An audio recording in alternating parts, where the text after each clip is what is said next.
ठीक है। नमस्कार, मैं बांग्लाहा न्यूज़ चैनल से बोल रही हूँ, वेस्ट बंगाल से, इंडिया। जो बोल रहे हैं आपसे, अभी जो नेपाल का हालात है, इसी बारे में आपको जानकारी चाहिए। ये जो हुआ है, ये जेनजी का प्रोटेस्ट का नाम पे, ये सोशल मीडिया जो बैन के बारे में बोला गया है, ये सच में क्या सोशल मीडिया मेल मुद्दा है या और कुछ? अब ऐसा है मैम, देश में तो एक तरह से युवा पुस्ता में, नौजवान में बहुत बड़ा फ्रस्ट्रेशन था पहले से ही। देश के शासन व्यवस्था, यहाँ के लीडरशिप के चलते भी थोड़ा फ्रस्ट्रेशन था ही, भ्रष्टाचार, करप्शन वगैरह को लेकर के।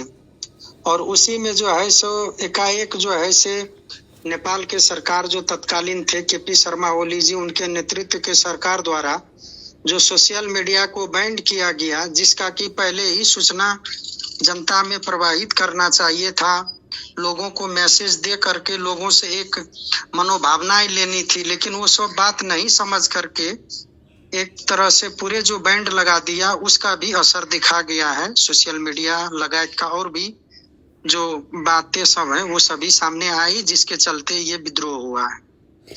अच्छा सर, एक बात, लंबे समय से सुना जा रहा है कि नेपाल की जनता जो राजतंत्र वो चाहते हैं। आपका क्या ये कहना है इसमें? अब ऐसा है, नेपाल में इससे पहले मोनार्की राज संस्था ही था, आज से 25-30 बरस पहले। उसके बाद जनता ने प्रजातंत्र, लोकतंत्र, डेमोक्रेसी लाया। उसके बाद विभिन्न राजनीतिक पार्टियां, दलें जो हैं वो सरकार चला रही थी।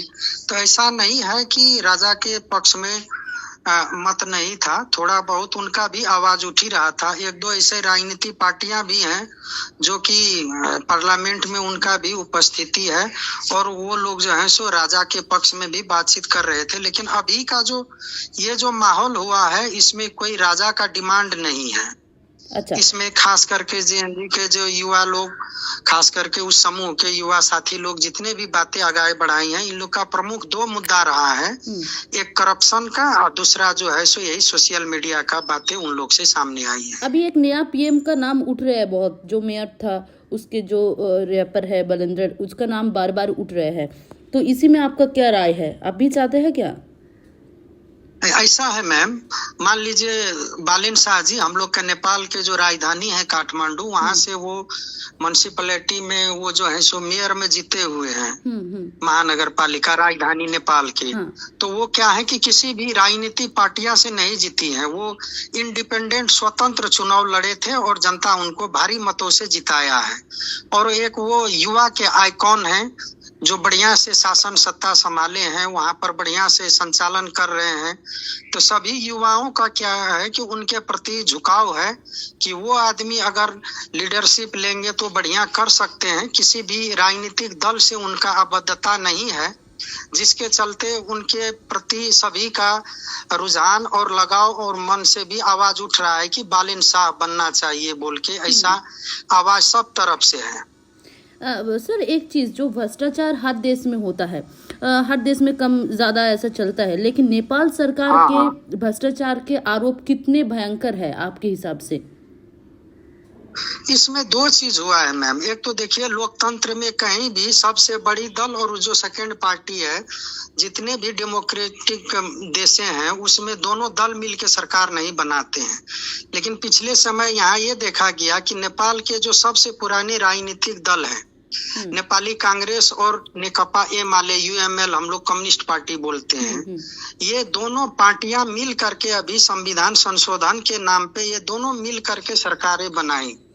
बाकी छोटे दल लोग को किनारा कर दिया गया, जिसके चलते क्या है कि ये दोनों जो है सो अपना मोनोपोली जनता के ऊपर, देश के ऊपर लाद रहे थे। और बहुत सारे ऐसे इशू हैं जिसपे जो निर्णय नहीं लेना चाहिए था, करप्शन के खिलाफ विभिन्न नेपाल की जो विभिन्न जो बड़े बड़े पदाधिकारी हैं, हाकिम लोग हैं, जो बढ़िया से नेपाल को लीड कर रहे थे, शासन प्रशासन चला रहे थे, उन हाकिम कर्मचारियों को हटाने का काम भी कांग्रेस एमाले पार्टी, कम्युनिस्ट पार्टी के नेता लोग किए, जिसके चलते क्या है कि दोनों पार्टी के गलती के चलते भी ये मूवमेंट हुआ है।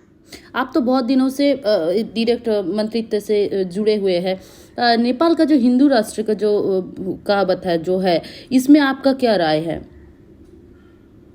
ऐसा है मैम, हम लोग भी एक मूवमेंट से ही आए हैं नेपाल में ही।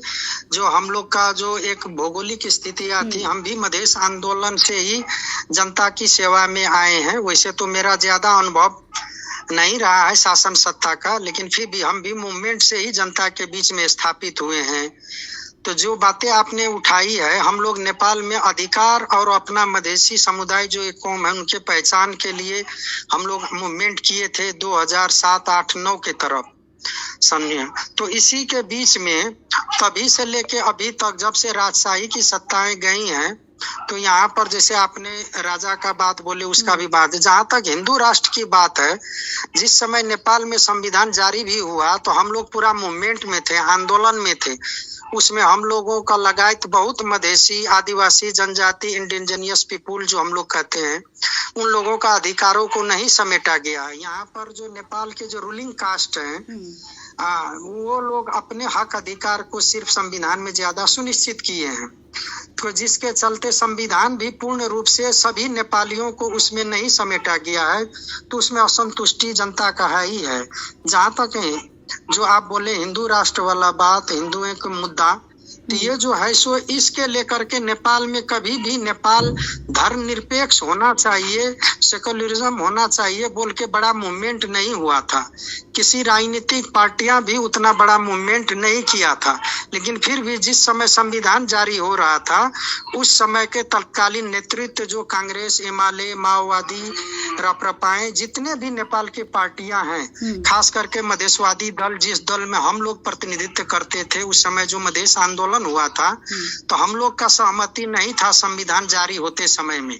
लेकिन ये लोग रूलिंग पार्टियां जितने थी, वो सभी मिल करके संविधान जारी किए और उसमें ये लोग हिंदू राष्ट्र को हटा करके धर्मनिरपेक्ष किया।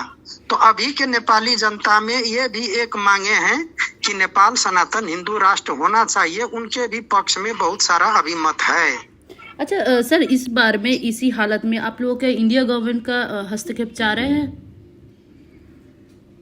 अब ऐसा है, इंडिया और नेपाल का संबंध ऐसा है मैम कि हम लोग कहते हैं बेटी रोटी का संबंध है। जैसे हम अभी आपको नेपाल से बात कर रहे हैं, लेकिन कोई दूसरा आदमी कोई सुनता होगा तो उनको लगता होगा कि ये भी भारतीय भूमि से बोल रहे हैं। हम लोग का संपर्क की भाषा भी यहाँ पर हिंदी है।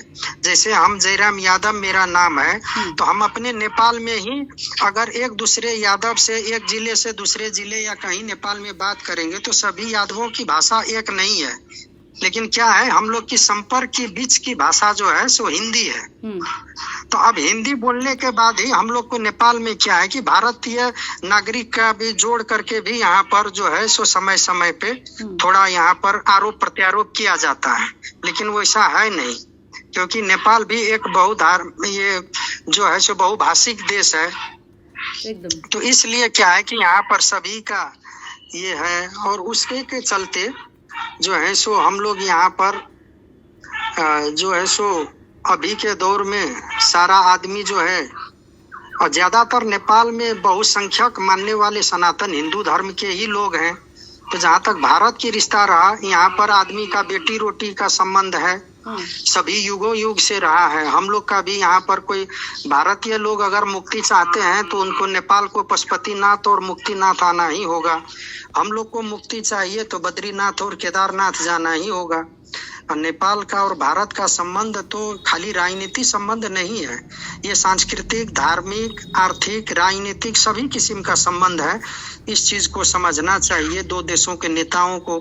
और जहाँ तक प्रभाव की बात रही, तो हमको चाहिए कि नेपाल और भारत के बीच में हमेशा बढ़िया संबंध रहे। हम लोग भी यही चाहते हैं। लेकिन अभी के दौर में लगता है आज की जो घटना हुई है, इसमें अब कहां से क्या प्ले हुआ है अभी उतना हम लोग को भी समझ में नहीं आ रहा है। আরো ভালো ভালো খবর দেখতে সাবস্ক্রাইব করুন বাংলা হান্টের ইউটিউব চ্যানেল। বাংলা হান্টের আরো খবর দেখতে নজর রাখুন। বাংলা খবর মানেই বাংলা হান্ট।